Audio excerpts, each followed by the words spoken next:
Tudo bem, eu quero cumprimentá-los a todos e dizer que, mais uma vez, eu estou aqui para fazer uma declaração aos senhores e às senhoras jornalistas e ao povo brasileiro.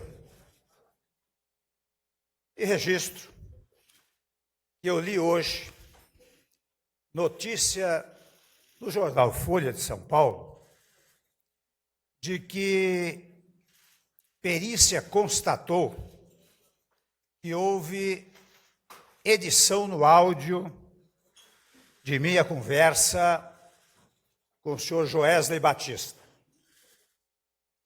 Essa gravação clandestina, é o que diz, foi manipulada e adulterada com objetivos nitidamente subterrâneos. Incluída no inquérito, sem a devida e adequada averiguação, levou muitas pessoas ao engano induzido e trouxe grave crise ao Brasil. Por isso, no dia de hoje, estamos entrando com petição no Colégio do Supremo Tribunal Federal para suspender o inquérito proposto até que seja verificada em definitivo a autenticidade da gravação clandestina. O autor do grampo está livre e solto, passeando pelas ruas de Nova York. O Brasil, que já tinha saído da mais grave crise econômica de sua história, vive agora, sou obrigado a reconhecer, dias de incerteza. Ele não passou nem um dia na cadeia, não foi preso, não foi julgado, não foi punido.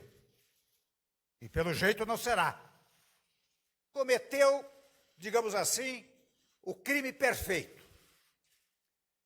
Graças a essa gravação fraudulenta e manipulada, especulou contra a moeda nacional. A notícia foi vazada seguramente por gente ligada ao grupo empresarial que, antes de entregar a gravação, comprou $1 bilhão, porque sabia que isso provocaria o caos no câmbio. Por outro lado, sabendo que a divulgação da gravação também reduziria o valor das ações de sua empresa, as vendeu antes da queda da Bolsa. Não são palavras minhas apenas. Estes fatos já estão sendo apurados pela Comissão de Valores Mobiliários. A JBS, meus senhores e minhas senhoras, lucrou milhões e milhões de dólares em menos de 24 horas. Esse senhor, nos 2 últimos governos, teve empréstimos bilionários no BNDES para fazer avançar os seus negócios. Prejudicou o Brasil, enganou os brasileiros e agora mora nos Estados Unidos. Quero aqui observar a todos vocês aquilo que alguns da imprensa já notaram: as incoerências entre o áudio e o teor do seu depoimento. Isso compromete a lisura de todo o processo por ele desencadeado. O que ele fala em seu depoimento não está no áudio. E o que está no áudio demonstra que ele estava insatisfeito com o meu governo. Reclamações contra o ministro da Fazenda, contra o CAD, contra o BNDES. Essa é a prova cabal de que meu governo não estava aberto a ele. E no caso, convenhamos, no caso central de sua delação, fica patente o fracasso de sua ação. O CAD não decidiu a questão solicitada por ele. O governo não atendeu a seus pedidos. Não se sustenta, portanto, a acusação pífia de corrupção passiva. E não foi só o CAD. O BNDES mudou no meu governo.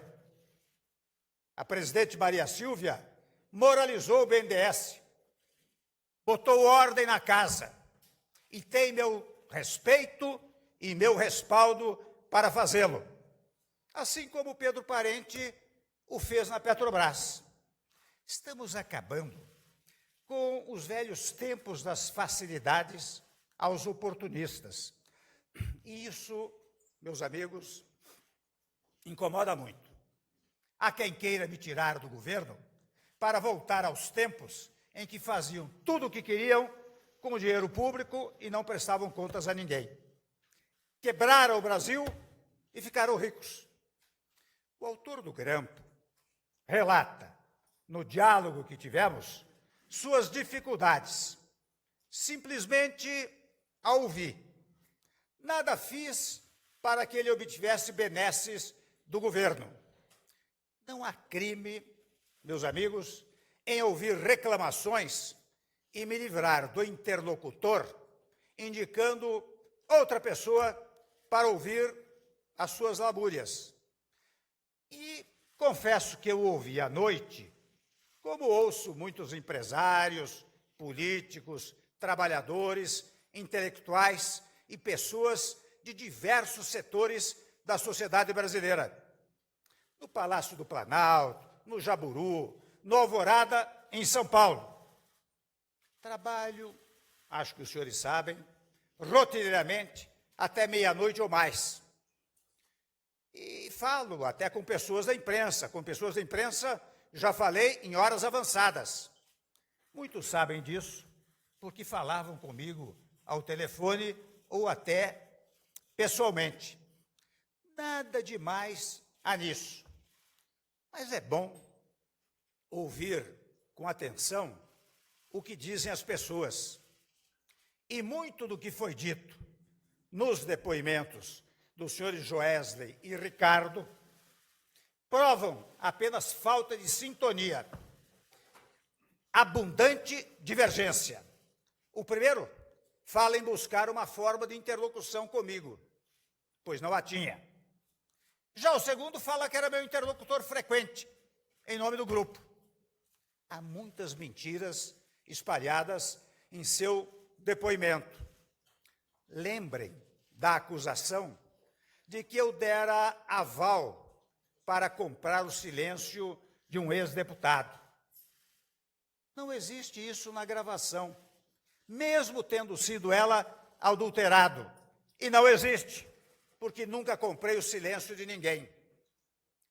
Não obstruí a justiça, porque não fiz nada contra a ação do judiciário. Falo aqui só de um dos pontos de contradição e incoerência. Ou seja, houve falso testemunho à justiça. Chegam ao desplante de me atribuir falas, frases ou senhas ou palavras chulas que jamais cometeria. Atentam contra o meu vocabulário e minha inteligência. Tenho crença nas instituições brasileiras e nos seus integrantes. Devo até registrar que é interessante quando os senhores examinam o seu depoimento e o áudio, os senhores verificam que a conexão de uma sentença a outra não é a conexão de quem diz, olhe, eu estou comprando o silêncio de um ex-deputado e estou dando tanto a ele. Não, a conexão é com a frase, eu me dou muito bem com o ex-deputado, mantenho uma boa relação. Eu disse, mantenha isso. Viu, enfatizam muito o viu. E por isso mesmo eu devo dizer que não acreditei na narrativa do empresário de que teria segurado juízes, etc. Ele é um conhecido falastrão exagerado. Aliás, depois, em depoimento, podem conferir, disse que havia inventado essa história, que não era verdadeira. Ou seja, era fanfarronice que ele utilizava naquele momento. Eu quero pontuar que houve grande planejamento para realizar esse grampo. Depois houve uma montagem e uma ação deliberada para criar um flagrante que incriminasse alguns, enquanto os criminosos fugiam para o exterior em absoluta segurança. O Brasil, meus senhores, exige que se continue no caminho da recuperação econômica que traçamos para colocar o país nos trilhos. Já recuperamos o PIB, acabamos com a recessão, reduzimos a inflação, derrubamos a taxa de juros, estamos gerando emprego, liberamos mais de 40 bilhões de reais para os trabalhadores brasileiros. Estamos completando as reformas para modernizar o Estado brasileiro. Meu governo, senhores, tem rumo.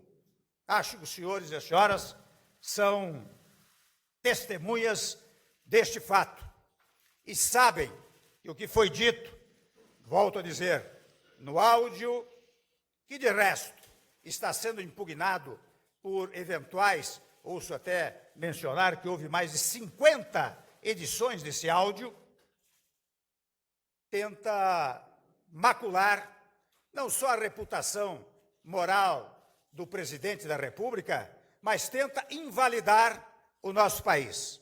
Mas eu digo com toda segurança, o Brasil não sairá dos trilhos. Eu continuarei à frente do governo. Muito obrigado aos senhores.